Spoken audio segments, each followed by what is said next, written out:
¿Cómo están? Bienvenidos a Última Mirada. Hoy vamos a tener otra vez, tal cual como tuvimos al principio de la semana, vamos a tener un programa especial porque está en Chile alguien que yo creo que debe ser bien interesante conversar con él, sobre todo porque tiene ciertas reminiscencias de algunas cosas que están pasando en nuestro país.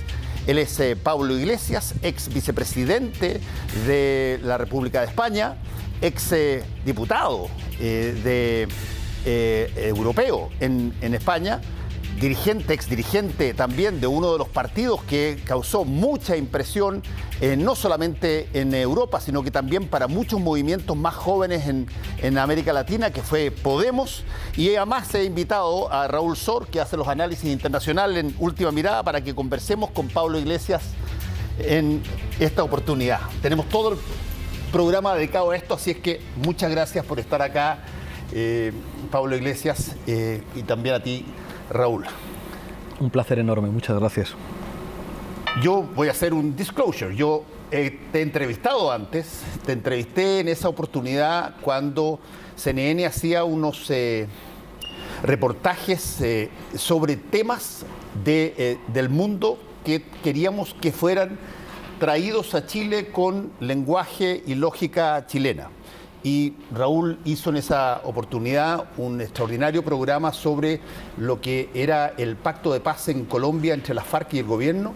Y yo fui a hacer el movimiento independentista catalán en España, y ahí me acuerdo haberte entrevistado en el Parlamento en Madrid. Desde esa época hasta ahora ha pasado muchísima cosa. Tú te presentaste a candidato a gobernador de la Comunidad madrileña, y una vez que no fuiste elegido, anunciaste tu retiro de la política. Y te quiero partir preguntando por eso, ¿cómo es alguien que tenía toda la esencia de la política en su ADN y que de pronto decide retirarse de la política? Hay mucha gente a la que le sorprende que un vicepresidente del gobierno renuncie a la vicepresidencia para presentarse a unas elecciones regionales y que después del resultado de esas elecciones regionales deje la política institucional. Bueno, yo pienso que la política no puede ser una carrera. La política tiene que ser un periodo de tiempo de gente que tenemos otra profesión y eventualmente nos dedicamos a la política, y después de un tiempo razonable vuelves a hacer lo mismo que estabas haciendo antes. Yo tenía claro que en política tenía que sumar y tenía que ser útil, y hubo un momento en el que tuve claro que había compañeras que podían desempeñar la labor de liderazgo mucho mejor que yo, que podía ser útil intentando frenar a la derecha y a la ultraderecha en la Comunidad de Madrid. No lo conseguimos, a pesar de que mejoramos el resultado de mi partido, y a partir de ahí le toca a otras compañeras ejercer el papel que yo ejercí en el pasado, y yo muy feliz de volver a hacer lo que hacía antes, que es, bueno, trabajar en la universidad y trabajar en los medios de comunicación como analista, como comentarista, tratando de hacer periodismo crítico, que es lo que me gusta hacer. Creo que hay que naturalizar que la política no puede ser una profesión permanente, sino que tiene que ser un periodo limitado. Pablo, Podemos dejó una huella muy potente, y mucho más se ha de alguna manera mencionado en estos días, por lo que significó en términos de velocidad de un grupo generacionalmente distinto a lo clásico, que llega a posiciones de poder institucional en España.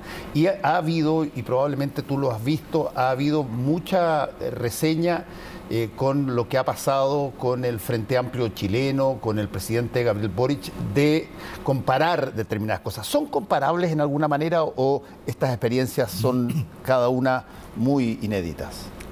Las cosas se pueden comparar en la medida en que son diferentes. Dos lapiceros iguales no tiene sentido compararlos, tiene sentido comparar las cosas que tienen diferencias. El proceso en Chile, yo creo que está llegando mucho más lejos de lo que nosotros llegamos. Es emocionante. O sea, yo recuerdo, creo que era el año 98, yo estudiaba Derecho, había sido retenido Augusto Pinochet en Londres y en la facultad hicimos unas jornadas para hablar de los crímenes de la dictadura en Chile. Y recuerdo que un grupo de neonazis colocaron un cartel que decía: gracias Pinochet por 25 años de paz y de justicia. Retiramos el cartel, una veintena de neonazis irrumpieron en la facultad, les hicimos frente, éramos 3 contra 20 y salimos muy mal parados. Uno de esos neonazis, que después fue condenado en un juicio, es hoy uno de los dirigentes del partido de ultraderecha en España. Y ver que ahora, digamos, nuestros compañeros, gente que hemos conocido hace algunos años, que proceden de un movimiento estudiantil que miramos con mucha atención, están gobernando en Chile y que han llegado mucho más lejos de lo que nosotros llegamos, representando una voluntad popular de transformación que además va mucho más allá de la izquierda, que tiene que ver con una voluntad de refundar el país en términos democráticos, es muy emocionante.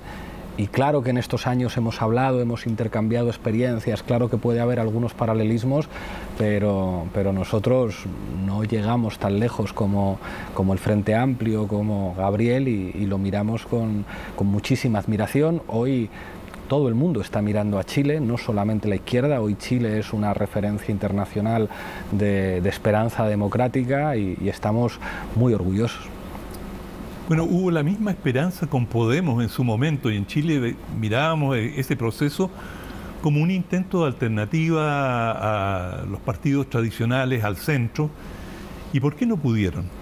Y sobre todo algunas de las reivindicaciones, por ejemplo, leyendo el programa de tener una empresa nacional de electricidad, ahora que España está viviendo una situación crítica en términos energéticos.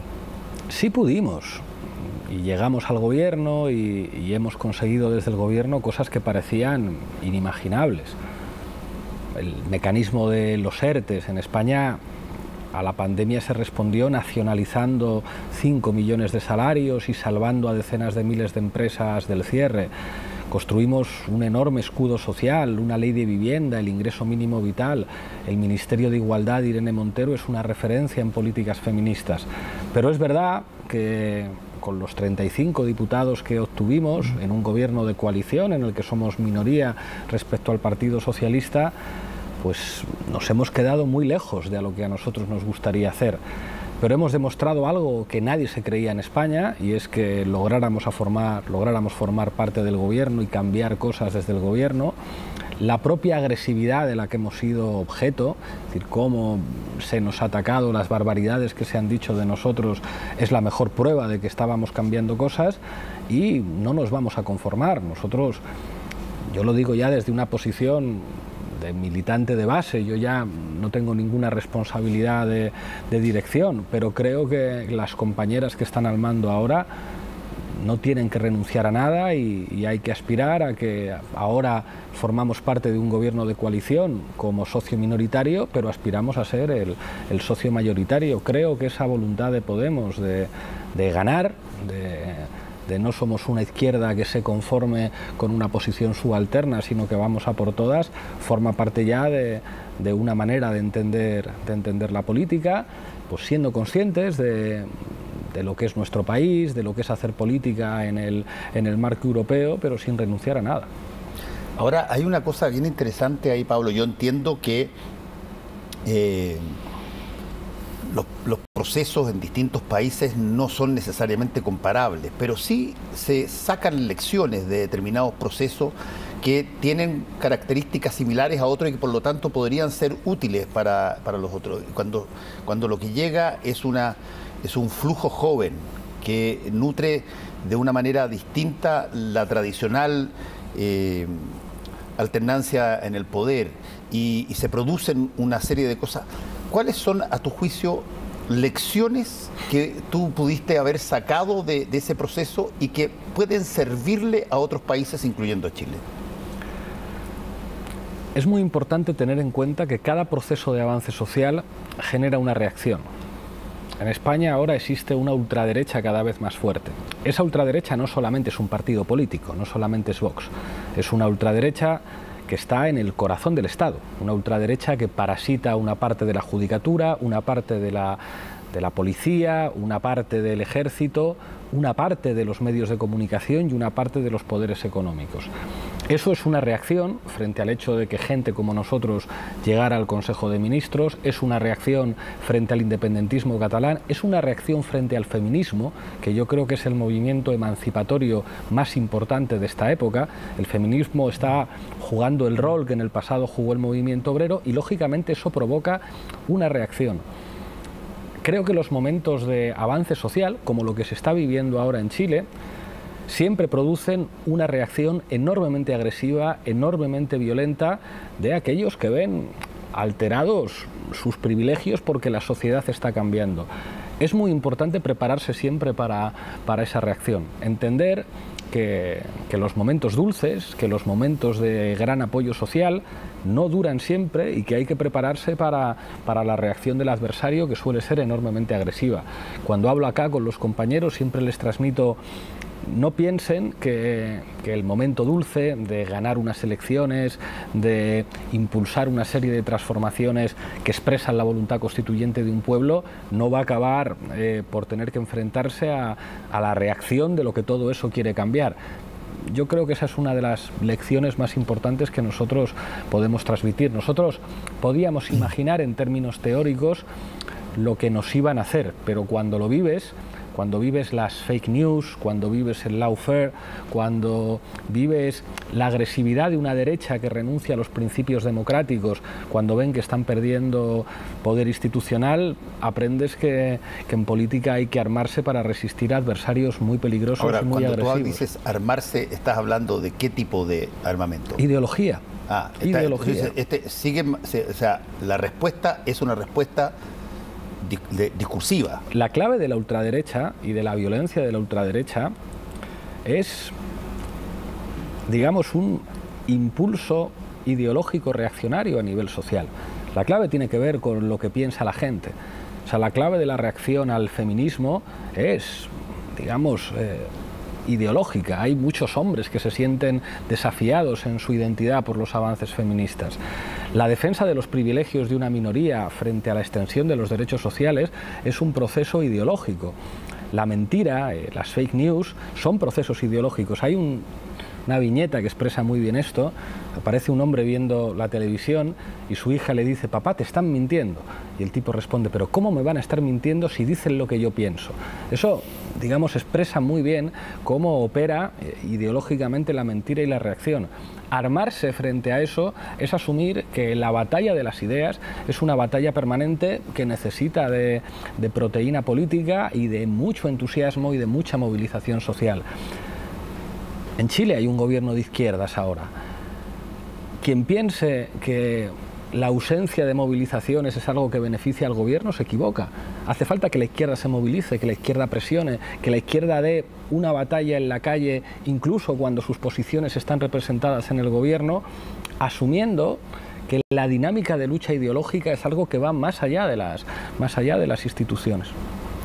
Bueno, España y Chile tienen algo en común, que ambos países han vivido muchas décadas bajo dictadura. Y eso es parte de lo que podemos entender como la reacción. En Chile fue al gobierno de la Unidad Popular, y yo creo que la pregunta de Fernando, cuando tú dijiste hay que armarse, tenía un doble sentido. Al decir armarse te refieres solamente a la ideología, pero tú señalaste que el ejército y la policía y una serie de instituciones del Estado, hay una derecha, una ultraderecha enquistada, que tiene una visión involutiva en relación al proceso. ¿Tú ves un peligro de eso?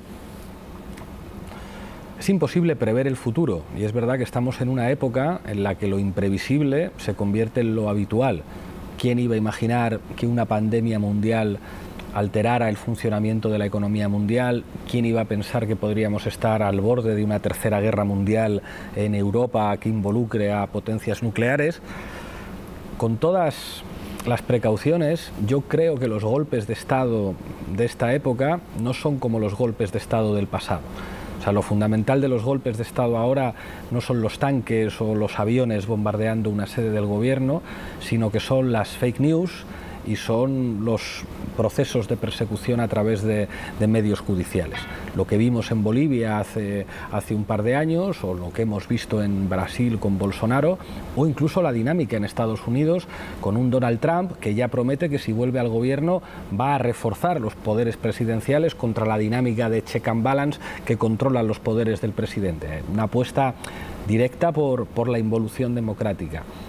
Frente a eso, frente a lo que implica la mentira, frente a lo que implica la criminalización de determinadas ideas, las armas para responder a eso son armas de concienciación social. La política implica lucha ideológica permanente, implica lucha por los significados, implica explicar cuáles son tus propuestas, explicar cuáles son tus ideas, explicar cuál es tu proyecto de país, involucrar cada vez a más sectores sociales en ese proceso democrático de discusión permanente, asumir que la dinámica democrática es una dinámica conflictiva por su propia naturaleza y estar preparados para una evidencia histórica, y es que cuando hay un proceso democrático que trata de transformar los privilegios en derechos, los dueños de los privilegios se resisten y, digamos, dejan a un lado sus teóricos compromisos democráticos si eso afecta a sus privilegios. La elección de 1973 o la elección de España en 1936 es que hay momentos en los que la derecha, si ve que pierde el poder por la vía electoral, apuesta por otro tipo de vías.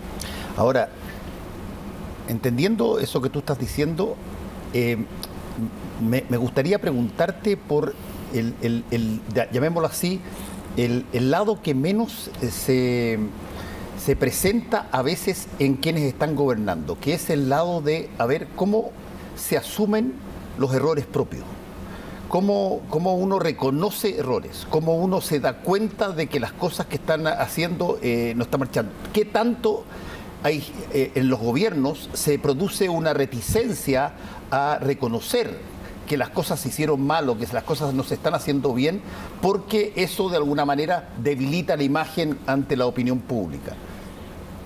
Yo creo que eso forma parte de otra época de hacer política. O sea, creo que la gente cada vez tiene claro que los gobiernos cometen errores, y creo que no hay nada tan saludable como un responsable político reconociendo que es humano y que se ha equivocado. Y yo creo que eso engrandece a quien lo dice. A mí una de las cosas que más me enamoran del presidente de Chile es su sencillez. Es lo contrario a una figura arrogante. Es alguien que combina dos características que son poco frecuentes en la política: ser muy inteligente y al mismo tiempo ser buena gente. Yo creo que la gente aprecia eso. O sea, aprecia que las personas que tienen responsabilidades políticas son seres humanos, que se pueden equivocar, que lo pueden reconocer, y que es precisamente una fortaleza de las sociedades democráticas, pues contar con instrumentos para corregir el rumbo cuando las cosas se están haciendo mal.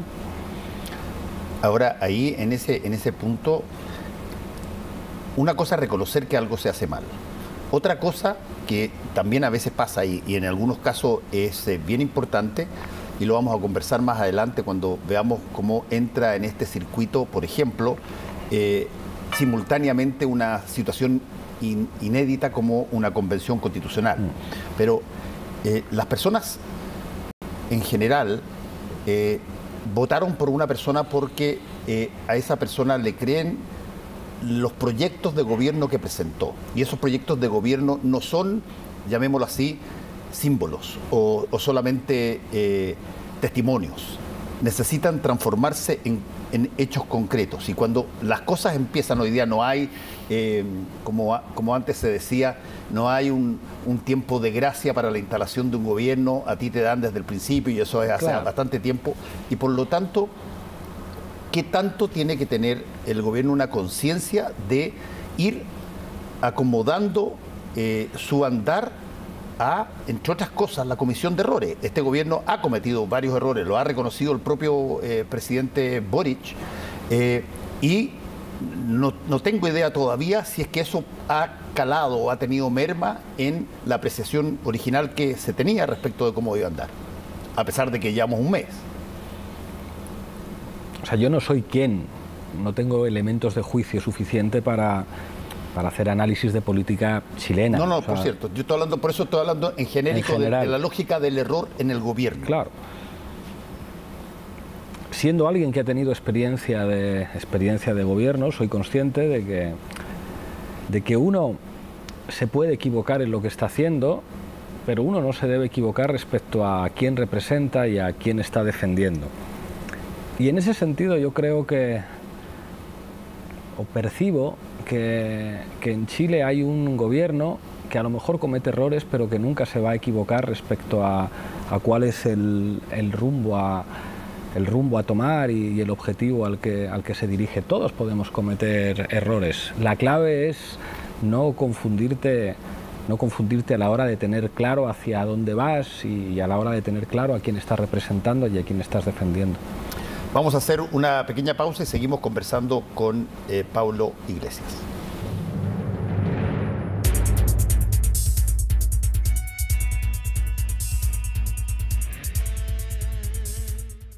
Estás viendo Última Mirada. Estamos de vuelta, estamos conversando con Pablo Iglesias, ex vicepresidente segundo de España, ex ministro, además se me había olvidado, tú fuiste ministro de Derechos Sociales y de la Agenda 2030, que me imagino que todavía está en curso. Claro. Raúl. Sí, Pablo, ¿cómo se vive? Bueno, en todo el mundo estamos siguiendo con mucha atención esta horrible guerra que se libra en Ucrania, entre Rusia y Ucrania. ¿Cómo lo ven en España y qué consecuencias crees que puede traer esto, bueno, para Europa y para el mundo? Las consecuencias son potencialmente terribles porque hablamos de una inequívoca posibilidad de internacionalización del conflicto y hablamos de una potencia nuclear de primer orden como es Rusia. La internacionalización del conflicto bélico en Ucrania podría implicar una guerra nuclear y digamos, la garantía de destrucción mutua de los contendientes. A partir de aquí... ¿Lo ves eso como una posibilidad real? No es que lo vea yo. El presidente de los Estados Unidos ha hablado abiertamente de la posibilidad de la Tercera Guerra Mundial y hay muchos analistas que ya lo señalan. El gobierno de Ucrania ha pedido la intervención de la OTAN, ha pedido el establecimiento de una zona de exclusión aérea y yo creo que sería el momento de que se pusiera el foco en la posibilidad de algún tipo de solución diplomática, de entender que cualquier solución diplomática es preferible al riesgo de una tercera guerra mundial. Creo que todos los demócratas tenemos que condenar la agresión rusa sobre un país soberano como es Ucrania y en eso no tiene que haber dudas, pero a partir de ahí yo creo que poner el acento en que, como decía el otro día el responsable de la política exterior europea, Josep Borrell, esta guerra se va a resolver en el campo de batalla, yo creo que esas no son unas declaraciones responsables por parte de un diplomático. Yo creo que estamos en una situación tan peligrosa en lo bélico, tan peligrosa en términos económicos, en términos de, digamos, la capacidad energética de los países de mantener su economía, que parecería más razonable apostar por las tonalidades grises de lo que implica la política internacional y las tonalidades grises propias de la búsqueda de la paz a través de soluciones diplomáticas, que yo creo que siempre sería más razonable que continuar una dinámica bélica que está destruyendo un país como es Ucrania y que está poniendo en riesgo nada más y nada menos que la seguridad y la paz mundial. Y me preocupa, digamos, la manera en la que se están normalizando los discursos belicistas y la manera en la que la propaganda está sustituyendo al sentido común a la hora de entender pues que en las relaciones geopolíticas rara vez operan los valores. En la guerra de Ucrania se están confrontando intereses muy poderosos, la voluntad de Rusia de alejar la OTAN de sus fronteras y garantizarse el control territorial de una parte de Ucrania, pero al mismo tiempo la voluntad de los Estados Unidos de ampliar la OTAN. Y esto de nuevo abre el debate sobre si a Europa le conviene que una estructura militar dirigida por los Estados Unidos defina la política de defensa europea. Hace algunos meses Macron hablaba de muerte cerebral de la OTAN. Ahora la OTAN se ha revitalizado como consecuencia del conflicto bélico en Ucrania. ¿Es esto lo que le interesa a Europa, lo que le interesa a la paz mundial? Yo creo que no.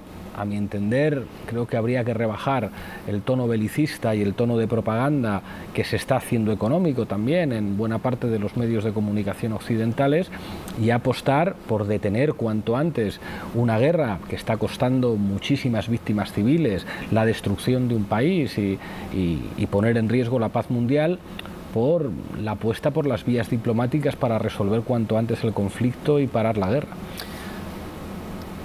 España mandó tropas a Afganistán e Irak en esa coalición que armó Estados Unidos en esa vez. ¿Cuál fue la discusión que hubo para generar una situación de ese tipo, que estaba basada quizás en algunos de los principios de la OTAN, si tú quieres, pero desde el punto de vista de un país que no tenía un conflicto bélico desde la guerra civil? ¿Cuál es de qué forma se tomó y cómo se evaluó aquello? La participación de España en las operaciones militares contra Irak, que se tomaron además sin el paraguas de la ONU, generó una contestación social en España enorme, en forma de movilizaciones. Las encuestas hablaban de un 90% de la población en contra de la política de Aznar, de participar en esa guerra, y llegó hasta el punto de que cuando el Partido Popular perdió las elecciones y las ganó Zapatero, lo primero que hizo Zapatero fue retirar las tropas de Irak. En España hubo un movimiento pacifista muy importante y una sensación de que se estaba tomando el pelo a la ciudadanía, hablando de unas armas de destrucción masiva que nunca aparecieron. Y la sensación de que esa guerra respondía más a los intereses de Estados Unidos que a la defensa de la paz o a los intereses europeos o a los intereses de España. Yo creo que los contextos bélicos producen inevitablemente derivas autoritarias en las sociedades. Cuando hay una guerra, los medios de comunicación empiezan a operar en clave bélica. Y yo recuerdo que en la guerra de Irak, uno de los objetivos militares más evidentes fueron los periodistas. Hubo un cámara español, José Couso, que fue asesinado por disparos de tanque del ejército de los Estados Unidos. Y recuerdo además que la investigación judicial que se produjo no pudo llegar a ningún sitio por la falta de colaboración de las instituciones estadounidenses. Yo pienso que la defensa de la paz no es una ingenuidad y no es una actitud naif, al contrario, es la actitud más responsable, teniendo en cuenta que el resultado de las operaciones militares rara vez aporta soluciones y suele aportar más problemas de los que pretende resolver. ¿Cuál es el sentimiento hoy mayoritario en España frente a esta guerra? Es diferente. Hay, y eso hay que reconocerlo, un sentimiento de solidaridad hacia el pueblo ucraniano. Yo creo que son mayoritarios los sentimientos que operan respecto al derecho del pueblo ucraniano a defenderse de la agresión rusa, cuando además hay una superioridad militar rusa incuestionable. Pero dicho esto, creo que poner el acento en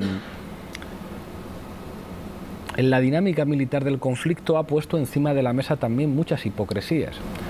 Si los ucranianos tienen derecho a recibir armas para defenderse de Rusia, no tienen el mismo derecho los palestinos para defenderse de Israel, no tienen el mismo derecho los saharauis para defenderse de Marruecos, no tienen el mismo derecho los yemeníes para defenderse de los bombardeos de Arabia Saudí. Creo que también este conflicto ha puesto encima de la mesa algunas hipocresías de la política internacional. Está habiendo una política de acogida y protección de los refugiados ucranianos muy saludable, pero ¿acaso los refugiados que huyen de guerras y de conflictos bélicos de África no tienen derecho a ser tratados igual que los refugiados ucranianos, aunque no tengan la tez blanca y los ojos azules? Pienso que las relaciones internacionales rara vez están informadas por los valores democráticos y que un exceso de propaganda a la hora de caracterizar una guerra de agresión, en este caso inequívoca, de Rusia respecto a Ucrania, ha puesto encima de la mesa también ciertas hipocresías de la política internacional. ¿Y en las hipocresías, te parece que estamos caminando a una nueva Guerra Fría? Bueno, ya estamos en una nueva Guerra Fría, lo que pasa es que con códigos ideológicos mucho más complejos. Se podría criticar a una cierta izquierda la nostalgia de aquella época en la que la Guerra Fría permitía definir de manera inequívoca todos los conflictos bélicos. No estamos en ese contexto. Creo que es evidente que lo que a Rusia le interesa es tener alejada a la OTAN de sus fronteras y tener el control de áreas estratégicas de Ucrania como el Mar de Azov o como el Mar Negro, y que eso poco tiene que ver con la izquierda, y que lo que le interesa a la OTAN es aumentar su capacidad de influencia en la Unión Europea, y que eso poco tiene que ver con la democracia. Quien diga que las relaciones internacionales son una lucha entre democracia y autoritarismo, creo que está tomando el pelo a la gente, y eso hay que decirlo también. Las relaciones internacionales operan fundamentalmente a partir de intereses, y esto creo que la gente tiene derecho a saberlo y a desconfiar de las retóricas que pretenden decirnos que es evidente quiénes son los buenos y quiénes son los malos. Es bien interesante ese punto, Pablo Iglesias, porque, y lo hemos conversado mucho con Raúl en este programa, es impresionante cómo te ha cambiado en términos ideológicos, llamemos así, las partes como para poder llamarla una segunda Guerra Fría. La Guerra Fría tenía, si tú quieres, la ventaja, entre comillas, la ventaja de saber muy claramente dónde estaban unos y dónde estaban otros. Y tú tenías, claro, películas que hacían de este lado, que aparecían los malos de ese lado, y hacían películas al revés. Ok, pero hoy día se te cambió ese asunto. Tú antes tenías clarísimo que el comunismo, en términos de la Unión Soviética, era para los estadounidenses era el adversario. Sin embargo, quien hoy día llega y que Biden lo somete a una serie de llamémoslo así, castigos en términos económicos, es alguien que, para todos los efectos prácticos, es un nacionalista conservador. Claro. Y por lo tanto, cambiaron los ejes sobre quién nos estamos refiriendo. Ya parece que las ideas no son tan tremendamente importantes en términos de las ideologías clásicas. No siempre la Guerra Fría era tan inequívoca. Cuando en Argentina estaban arrojando cadáveres de opositores políticos al mar, la Unión Soviética seguía comerciando con el gobierno argentino y ponía por delante sus intereses económicos a la denuncia de la represión política y de los crímenes de la dictadura. Quiero decir con esto, no es tan obvio que la lógica de los estados, ajena a los derechos humanos, operara cuando existía la Unión Soviética y cuando existía China. En mi país, al tiempo que militantes prochinos eran asesinados por el régimen franquista, el gobierno chino hacía negocios comerciales con el gobierno de la dictadura. Es verdad que había otros contextos. Yo el otro día hablaba con mi padre, un viejo militante antifranquista, distintos. Mi padre me decía, pues yo tenía claro que había que apoyar a los nicaragüenses frente a la Contra, yo tenía claro que había que apoyar a los vietnamitas frente a los Estados Unidos. Y es verdad que los conflictos de hoy no me permiten orientarme con tanta claridad. Eso es verdad. Ahora estamos escuchando a una parte de la derecha mundial diciendo que Putin es comunista, que es como, ¿pero cómo que Putin es comunista? Si fueron los países occidentales los que saludaron la transición de la Unión Soviética a la Rusia capitalista de Yeltsin, si fueron los países occidentales los que avalaron las credenciales democráticas de una Rusia en la que el fraude electoral era una evidencia, pero las potencias aplaudían el nuevo régimen ruso incluso invitaban a Rusia a participar en el G8.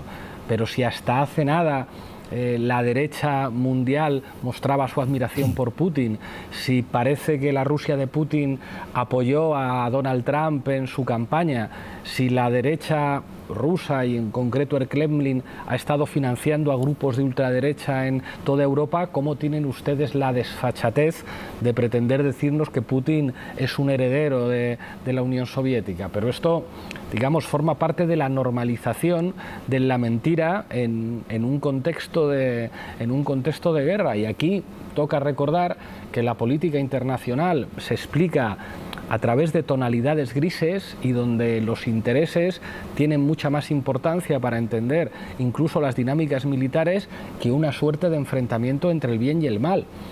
Uno puede empatizar con la situación del presidente Zelensky en Ucrania.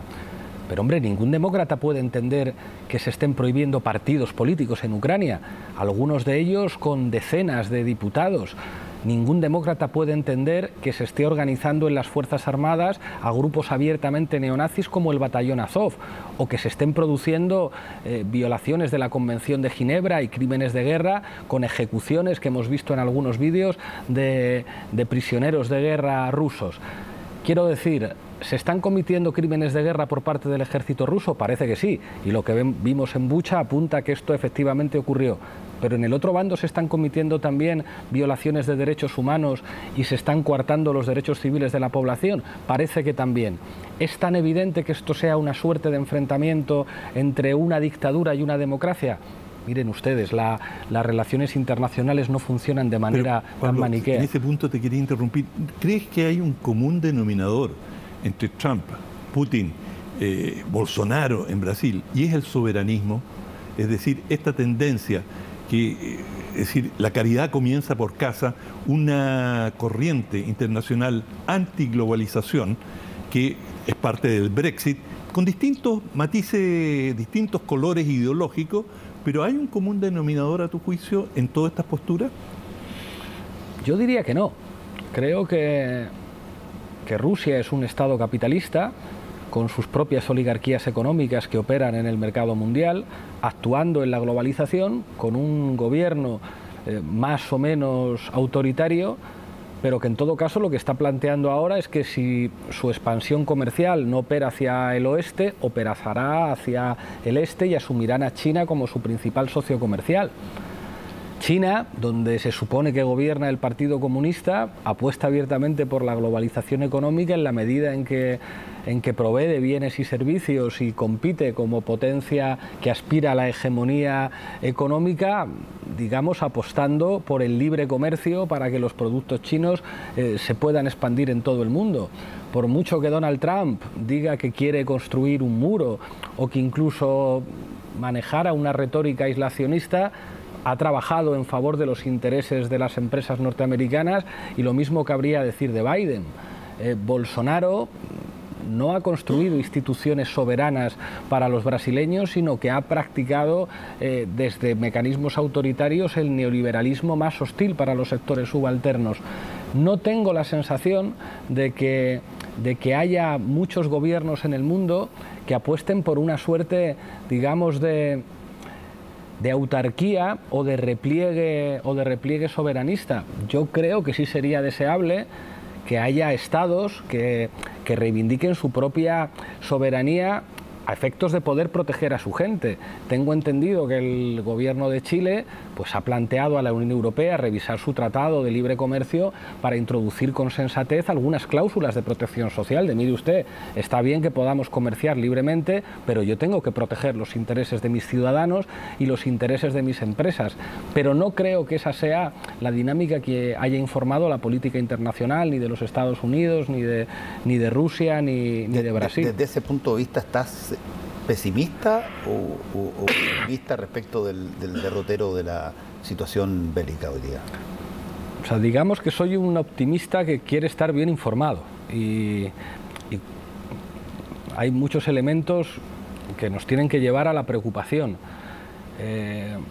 Que haya quien dice que los países de la OTAN deberían intervenir en la agresión rusa contra Ucrania, parece que se olvidan de que eso sería la Tercera Guerra Mundial.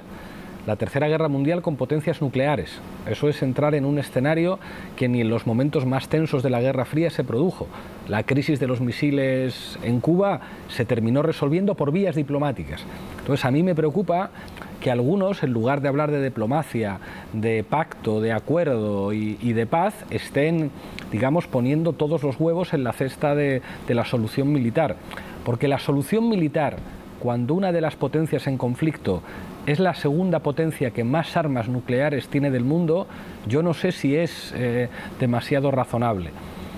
Veo mucho optimismo en aquellos que dicen los planes militares rusos en Ucrania no han funcionado a la velocidad que Putin tenía previsto. Parece que esto es así, pero que eso se traduzca en una suerte de optimismo, que diga vamos a poder humillar a Rusia militarmente, teniendo en cuenta que Rusia tiene armas nucleares, yo no sé si es muy prudente. Yo creo que el uso de armas nucleares es el principio del fin de la humanidad. Y esto, digamos, hablar del fin de la humanidad parece que suena muy marciano, pero si hablamos de uso de armas nucleares, estamos hablando de la posibilidad de que el mundo tal y como lo conocemos se termine. Vamos a hacer una pequeña pausa y seguimos conversando con Pablo Iglesias. Estamos de vuelta conversando con Pablo Iglesias, ex vicepresidente segundo. Vicepresidente segundo es porque había una vicepresidencia primera del gobierno español, exministro de Estado del gobierno español también. Pablo, te quiero preguntar por una cosa que estamos viviendo y que en algún momento dado ustedes también vivieron, que fue el proceso de construcción de una constitución. Con distintas características, la nuestra es bien inusual porque tiene una forma de distribución que no ha sido muy común en el mundo, pero sí me gustaría saber cómo se genera una posibilidad de establecer una constitución al mismo tiempo que tú tienes a un gobierno empezando y tienes además, te agrego, pandemia, guerra en otras partes.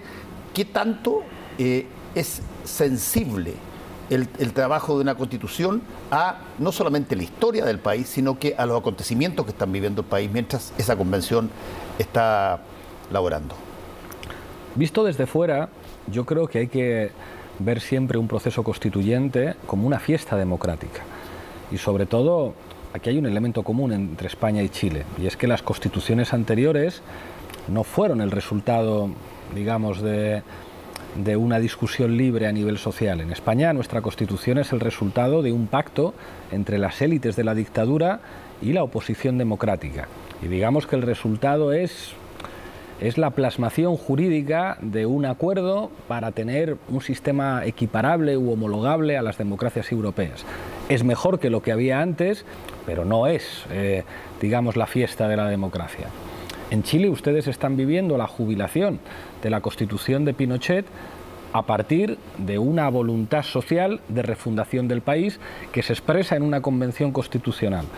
Yo me hago cargo de las dificultades que puede implicar esa discusión. Me hago cargo de las contradicciones que puede haber entre el gobierno y la propia convención constitucional, incluso de las tensiones o las contradicciones que puede haber entre el poder legislativo y el poder constituyente. Pero visto desde fuera, es hermoso. O sea, es hermoso que representantes de la ciudadanía estén discutiendo un nuevo contrato social de país, al tiempo además que hay un nuevo presidente que claramente expresa una voluntad popular de construcción de algo nuevo. Ustedes están viviendo la modernización de Chile. O sea, todo el mundo estamos mirando a Chile porque aquí la traducción institucional de un movimiento contra las consecuencias más agresivas del neoliberalismo se traduce en algo tan hermoso como un proceso constituyente en el que los ciudadanos del país votan a sus representantes para hacer una nueva constitución y en el que los ciudadanos del país entregan a un joven de 35 años la dirección de Estado. Hay pocos momentos, visto desde fuera, más hermosos en la historia del país. Ustedes están viviendo ya les digo, una época hermosa. ¿Tendrá dificultades? Seguro que sí. ¿Habrá debates complicadísimos en la Convención Constitucional? Seguro que sí, pero es, digamos, una lección de madurez democrática al mundo enorme. La manera en la que veíamos Chile desde fuera hasta hace muy poco era con la sensación de que la propia transición chilena se había tenido que hacer pactando con los criminales, pactando con los cuadros de una dictadura, pactando con asesinos, reconociendo a un dictador como senador vitalicio y teniendo que vivir la humillación de tener a represores y a criminales ocupando cargos institucionales que manchaban la propia dignidad democrática del país. Que sea el propio pueblo chileno el que diga, ya está bien, merecemos una constitución 100% democrática y que además apuesten por una figura presidencial que representa la juventud del país. O sea, hay pocas cosas más hermosas que ver a un pueblo eligiendo a un joven de 35 años para decir tú vas a ser el presidente.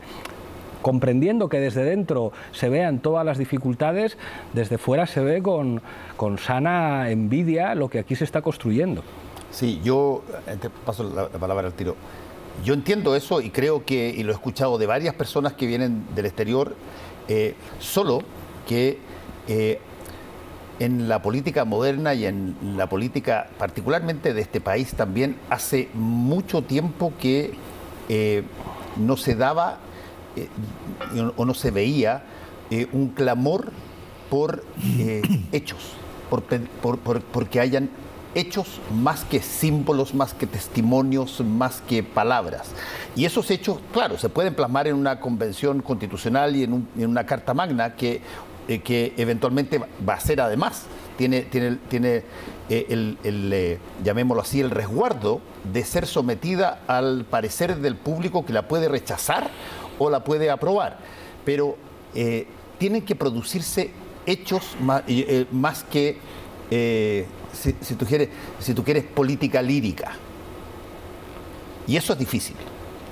Es verdad y es lógico y yo creo que es bueno además que haya esa exigencia de hechos, pero a una convención constitucional hay que dejarle trabajar con calma. O sea, se puede meter prisa al poder legislativo, se puede meter prisa al poder ejecutivo, pero la Convención Constitucional, digamos, tiene la tarea de cristalizar en un documento un proyecto de país para muchos años. Entonces creo que los ritmos tienen que ser diferentes. Y el gobierno lleva 30 días, o sea, 4 semanas, no es nada. Entonces, yo comprendo la prisa, pero creo que el proceso acaba de empezar. En España todavía hablamos de las elecciones en Chile, de lo que representaba, digamos, que dos candidatos tan diferentes llegaran a la segunda vuelta, de lo que está representando la discusión constitucional. Entiendo que haya demandas sociales que quieran ver cambios y que quieran ver hechos, pero es que son solamente 4 semanas de gobierno. O sea, yo creo que un gobierno merece al menos 100 días de tregua para empezar a poder gobernar. Sí, bueno, han habido cambios muy importantes y que no son solamente simbólicos. Por ejemplo, un gabinete paritario, una incorporación masiva de la mujer en distintas instancias, y es un reconocimiento en la práctica al rol fundamental que han tenido las mujeres en el cambio que estamos viviendo. Una de las mayores manifestaciones que hemos vivido en nuestra historia fue protagonizada principalmente por mujeres. Por lo tanto, esto es la culminación de un proceso. Y lo que te quería preguntar es sobre el tema de acción y reacción, porque este protagonismo femenino, por supuesto, ofende a una cultura machista que ha sido dominante durante siglos. Los derechos que han ido obteniendo las minorías sexuales, por supuesto que agrede a quienes son fieles a ciertos dogmas religiosos. De manera que te quería consultar sobre eso, acción y reacción, porque, como tú decías, este es el momento dulce, pero sin duda que nos esperan momentos más complejos. La mejor prueba de los avances sociales es que provocan reacciones, y yo creo que hay que echar la vista atrás. El voto de la mujer no fue aceptado con facilidad, las leyes de divorcio no fueron aceptadas con facilidad, la normalización de de las diferentes preferencias sexuales no ha sido algo que haya sido aceptado con normalidad. Tampoco la jornada laboral de 8 horas fue aceptada por normalidad y todavía, por desgracia, no es una realidad el que se pueda constitucionalizar el derecho a la asistencia sanitaria o el derecho a la educación pública o muchos derechos sociales que yo creo que son las bases materiales de la democracia. Que exista una reacción a todos esos avances sociales, aunque implica dificultades y implica que habrá un combate, revela que los avances democráticos no se producen de manera indolora. La democracia es un movimiento histórico que básicamente lo que hace es convertir privilegios en derechos. Lo que un demócrata entiende que es algo de todos parte del principio de que antes era de unos pocos. El derecho a decidir políticamente, el derecho a votar, el derecho a ocupar cargos públicos, el derecho a tener vacaciones, el derecho a tener un salario digno, el derecho a tener una asistencia sanitaria o el derecho a poder educarte y formarte. Esto eran cosas que eran privilegios de minorías. La democracia es un movimiento histórico que va convirtiendo los privilegios en un proceso de socialización permanente en derechos de todos. Claro, es lógico que los privilegiados se resistan, porque en la medida en que más sectores sociales pueden disfrutar de lo que antes era patrimonio de unos pocos, pues pierden su posición de poder a nivel social. Con los derechos de las minorías y con los derechos de las mujeres ocurre lo mismo. Las mujeres no solamente están demostrando que pueden hacer lo mismo que los hombres, están demostrando que lo pueden hacer mucho mejor. Y hay datos que ponen encima de la mesa que lo hacen mejor. ¿Cómo no va a generar eso resistencias? ¿Cómo los privilegios del patriarcado no van a provocar quejas? Yo recuerdo, fui uno de los primeros líderes políticos en mi país que asumió que tenía que tomar el permiso de paternidad cuando fui padre el mismo tiempo que estuvo mi compañera. Esto no se entendía y había muchas críticas, como, bueno, pero qué tontería es esto de no sé qué, un líder político no puede desaparecer de la política varios meses para cuidar a los niños pequeños. Eso es una victoria del feminismo. Es decir, independientemente de cuál sea tu cargo público y tu responsabilidad, las obligaciones de un padre son exactamente las mismas que las obligaciones de una madre y lógicamente eso va a generar resistencias, pero esas resistencias son la prueba de que esos avances son imparables. Esas masculinidades frágiles que se expresan siempre en los comportamientos de la extrema derecha, en esa especie como de exageración de lo masculino, eso no revela más que la fuerza imparable del feminismo y esa es la mejor noticia. Mira, si fuera solamente una cosa que se nota en la extrema derecha sería súper fácil de ubicar. Se nota a la izquierda. Pero créeme que en Chile el machismo en general es una cosa bien asentada. Y te quiero preguntar para terminar sobre algo que ocurre mucho y con harta frecuencia, que cuando uno empieza a ver qué tipo de sistemas nos gustan, empiezan a mirar en general antes probablemente se miraba a Estados Unidos o se miraba a algún otro país de América Latina, hoy día se mira mucho Europa y se habla mucho de los países escandinavos y de la socialdemocracia y del rol, lo hemos conversado mucho con Raúl, de Angela Merkel como tutora de una socialdemocracia alemana, etcétera. ¿Qué tanto creen ustedes que sus gobiernos, sus sistemas son o pueden ser un modelo para realidades totalmente distintas como son las latinoamericanas? Yo creo que la clave de los modelos europeos no se fundamenta tanto en una voluntad política redistributiva o de defensa del Estado social, sino en una posición económica dominante.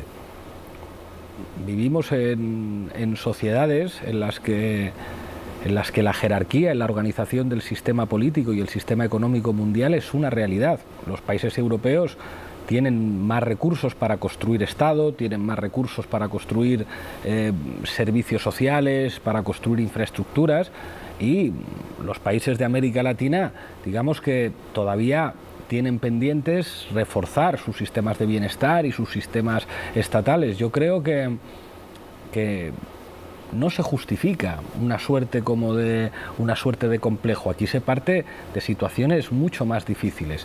Y lo que toca precisamente es construir Estado. En Chile se dijo durante muchos años, y esto era un mensaje mundial, que adelgazar el Estado era una cosa buena. Y es como, no, mire usted, la prueba cada vez que se da una situación de crisis es que lo único que no se pone de perfil es lo público, que lo que todo el mundo desea es tener una buena sanidad, una buena educación, unos buenos servicios sociales, un sistema de pensiones, seguro de desempleo, sistemas que puedan garantizar un mínimo bienestar. Y eso es lo contrario a las dinámicas de privatización, a las dinámicas de convertir los derechos en privilegios. Ahí hay experiencias en Europa, en particular en los países nórdicos, que son muy interesantes, pero creo que eso desde América Latina se tiene que ver sin ningún tipo de complejo. Yo creo que Chile ahora mismo puede ser una referencia a muchísimos niveles de políticas comprometidas con el interés general. Yo creo que una de las grandes mentiras de lo que se ha llamado neoliberalismo es decir que una suma de intereses individuales puede operar de manera más eficaz que la defensa del interés general. Y yo creo que el patriotismo es la defensa de lo colectivo y la defensa de las instituciones que nos protegen a todos. Eso es lo que significa una Constitución en última instancia. Defender un contrato social de país en el que el interés general tiene que ser lo que informe cualquier política que se lleve a cabo. Y ahí yo creo que ustedes están en una posición no solamente de mirar y de aprender, sino también de enseñar. Pablo Iglesias, te quiero agradecer por haber estado con nosotros durante este programa especial. Gracias también a ti, Raúl, por haber estado aquí acompañándome. Y nos encontramos la próxima semana. Buenas noches.